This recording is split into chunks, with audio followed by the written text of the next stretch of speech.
Hey Sven, a few questions with regard to the Selene guide. Here we see a few loose cables, these yellow ones. Can you explain what these are for? So basically what you see here, when you look at the Selene guide 1 from the downstream end, so we're looking towards the neutron source right now, is the open carrier, this C-shaped carrier that will then hold the neutron mirrors inside. They are here and here.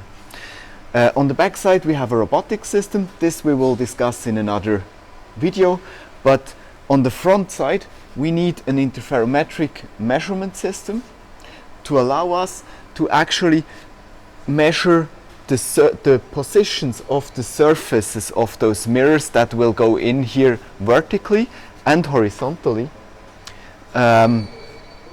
with respect to each other. So to actually measure the y direction, so this is this direction, we have some reference surfaces here and here where we will have a plate that holds some interferometric measurement heads. So they will measure this y direction.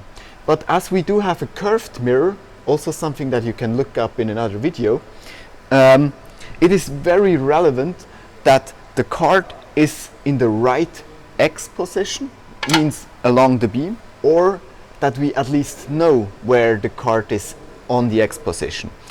And to have as good information as possible about this x position, we have added two more interferometric measurement positions, one on the top and one on the bottom of the card. They allow us to measure this x position, but as we have two of these interferometric measurements, we can also do basically an interferometric measurement between those two measurement heads.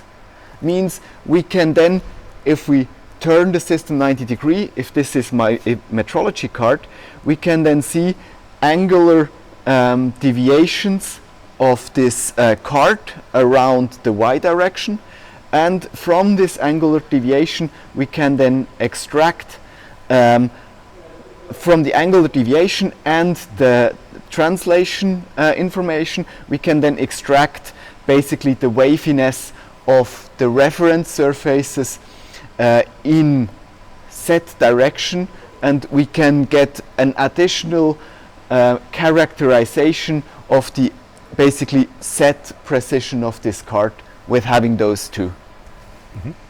Thanks a lot, Sven.